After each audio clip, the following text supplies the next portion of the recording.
Salut à tous les amis, on est reparti pour un nouvel épisode de Bleach. Alors c'est le 9 ou le 375 selon les désirs de chacun on va dire. Donc il s'appelle The Drop qui veut dire la goutte. Ça porte plutôt bien son nom pour le coup. Enfin oui et non, c'est très métaphorique. Donc on commence direct avec Shunsui Kyoraku qui dit qu'il est le capitaine général maintenant des 13 divisions. Et en plus je crois qu'il est aussi capitaine de la première. Bref, le gars a deux casquettes en une. Donc on s'en doutait un peu parce que bon, fallait bien un successeur à Yamamoto et c'était le plus vieux et le plus proche Shinigami avec lui quoi entre guillemets. Et d'ailleurs oui, c'est dans le flashback de Yamamoto, c'est du coup lui qu'on voit que Yamamoto forme en fait. Parce que ouais, j'avais un petit doute, mais en fait c'est bien lui, c'est bien Kyoraku qui forme et qui lui explique la légende un peu de Yamamoto quoi. À l'époque des 13 sanguinaires. D'ailleurs, on va avoir un peu de ça dans cet épisode, je vous le raconte vers la fin. Donc dans l'ordre, on retourne du coup, je sais plus comment ça s'appelle, l'espèce de palais royal en haut du CR Tail.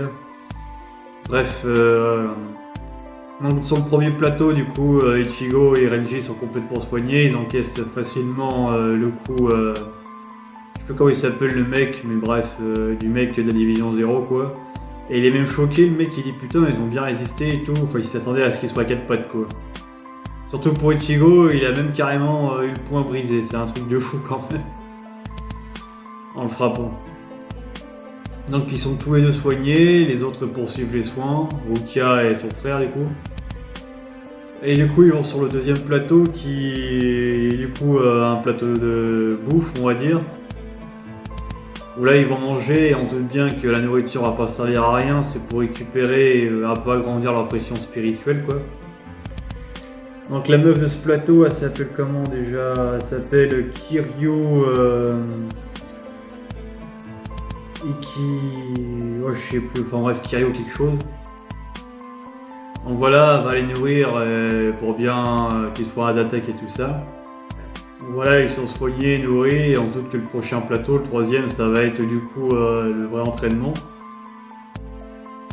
D'ailleurs, elle les informe que chaque membre de la division 0 ont créé quelque chose dans la Soul Society. Donc c'est encore une fois de plus pour nous rappeler l'importance de la division 0, que c'est en plus d'être ultra badass et ultra compétents dans leur domaine respectif. Ils ont aussi créé des choses très intéressantes. Par exemple, Kiryu a créé les concepts d'armes artificielles. Donc au début, on pensait que c'était Urahara, mais en fait non. En fait, Urahara, il a fait juste du papier collé sur ce qui existait déjà, quoi, entre guillemets. Alors du coup, jusqu'à preuve du contraire, ça reste sa création, mais bref. Toujours est-il qu'il aura pas qu'à créer ça et que le prochain plateau où ils vont, le troisième du coup, et ben c'est le mec qui a créé les impactos, rien que ça, carrément. Un mec qui a créé tous les impactos, quoi. C'est un truc de fou quand même. Hein. Et du coup, ce type-là, il s'appelle Oetsu Nimaya.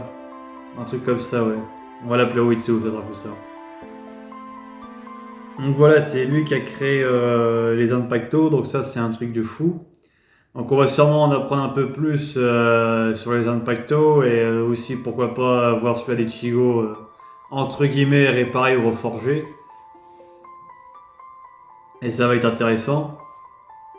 Alors je l'espère du moins. Le dernier plateau avant le gros chef de la division 0, je sais pas ce que ça va être, mais on verra bien. Pendant ce temps-là, on retourne à la Soul Society où Kyoraku parle au Central 47 pour leur dire est-ce que je peux former Kenpachi Zaraki parce que là, la Soul Society est dans la merde. On va se faire fumer une deuxième fois si jamais ils décident de faire une invasion. Donc faut vraiment sortir le grand jeu là. Donc la Central 47 est assez hésitant. Mais bon, il se plie finalement à Kyoraku. De toute façon, j'ai envie de dire, ils ont pas trop le choix. Hein. Ils ont pas 36 solutions pour s'en sortir, quoi. Donc voilà, mais on nous souligne bien l'importance de Kenpachi, il a loin d'avoir exploité tout son potentiel. De toute façon, il a même pas encore de Shikai ni de Bankai. Puis il rivalise avec les autres capitaines qui ont des Bankai et des Shikai, quoi. C'est un truc hallucinant. Et aussi, il n'a pas été entraîné à l'escrime, c'est ça qui est fou. Au bout d'une journée d'entraînement, Yamamoto et le Central 47 ont eu un grand stop. C'est pour souligner vraiment la puissance du personnage. De toute façon, c'est pas pour rien que le roi des Quincy, l'avait qualifié de soldat spécial ou je sais pas quoi, enfin bref, un truc comme ça. Donc on sait que dedans il y a Ichigo et lui qui en fait partie. Donc je pense, sans trop m'avancer, que la division 0, il y aura certains membres qui en fassent partie aussi. Et voilà. Et ensuite pour en finir avec la dernière partie de ce chapitre, du coup, Kenpachi Zaraki, il va se faire entraîner par Unohana, ouais c'est ça. Donc la meuf de la 4ème division. Alors au début on la prenait pour une fille un peu fragile qui fait juste des soins et qui est là un peu en mode je veux soigner les gens. Un peu comme la fermière Joël qui soigne les Pokémon, mais bon. Mais voilà, et on apprend que du coup elle faisait partie des 13 sanguinaires. Alors, je sais pas si c'est la meuf, la même qu'on voit dans le flashback des 13 sanguinaires ou si c'est une successeur de l'une d'entre elles. Et on apprend aussi que c'est elle qui a le titre de base Kenpachi. Donc ça aussi c'est très intéressant. Et on apprend aussi que Zaraki Kenpachi, toute sa vie, il a eu peur que d'une personne, c'est elle. Elle dit c'est pour la première fois qu'il l'a affronté, qu'il a ressenti la peur, qu'il a ressenti la joie du combat, que voilà. Et puis elle nous montre bien à quel point elle est badass la meuf, hein. Elle lui tient peut-être trop facilement à Zaraki, hein. Franchement. À la bataille contre Aizen, tu te dis putain pourquoi elle n'en a pas fait autant quoi. Elle aurait pu facilement fumer les armes car vu le niveau.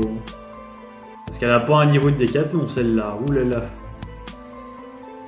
Donc voilà, et ça se termine là, voilà. Donc il s'entraîne vraiment au sous-sol de la Soul Society pour, on imagine, pas tout casser. Et je pense qu'il va essayer de lui faire éveiller son Shikai et son Mankai. Donc voilà, j'ai pas grand chose à dire de plus sur cet épisode, il était cool, mais bon, ça reste encore des épisodes de transition avant le vrai entraînement et puis les vrais combats à venir, quoi, voilà. Bon, sur ce les amis, je vous laisse, à très bientôt pour une prochaine vidéo, ciao!